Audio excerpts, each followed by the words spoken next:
Positional Sanctification, Two Consequences, written and read by David H.J. Gay. Introduction. The New Testament teaches us that in eternity, God decreed to sanctify his elect in Christ. It further teaches us that the elect were sanctified in the death and resurrection of Christ.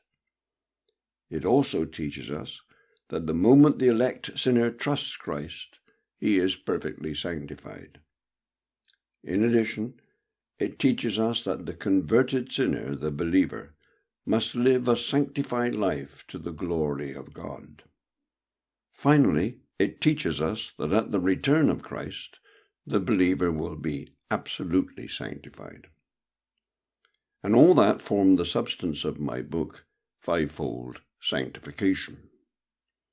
In this short follow-up volume, I want to take one of those aspects of sanctification, positional sanctification, and explore two of its glorious New Covenant benefits or uses in the life of the believer, namely, the part positional sanctification plays in the believer's assurance and his progressive sanctification. Why do I concentrate on positional sanctification and its benefits to the believer?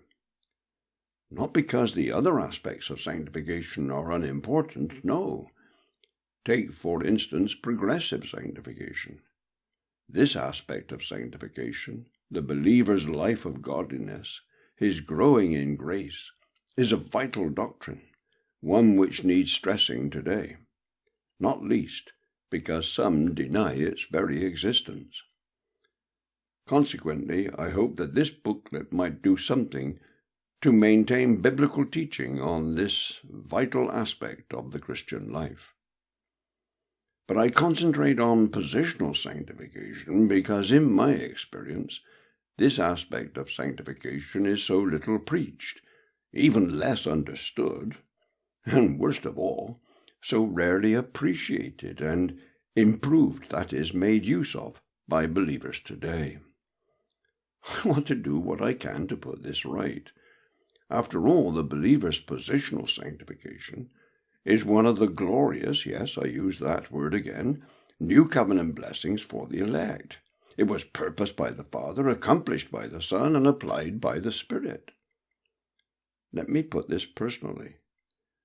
We believers must not live like paupers, as too often we do when we pay little attention to our standing in Christ.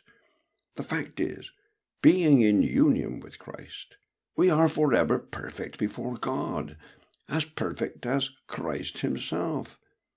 Immense benefits, immense comforts, and immense challenges come to us through this, not least our assurance and our progressive sanctification.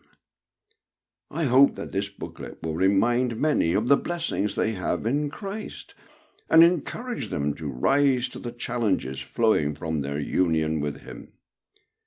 Maybe for some, it will not be so much a reminder, but a voyage of discovery. First, I will look at the believer's assurance and its link to his positional sanctification.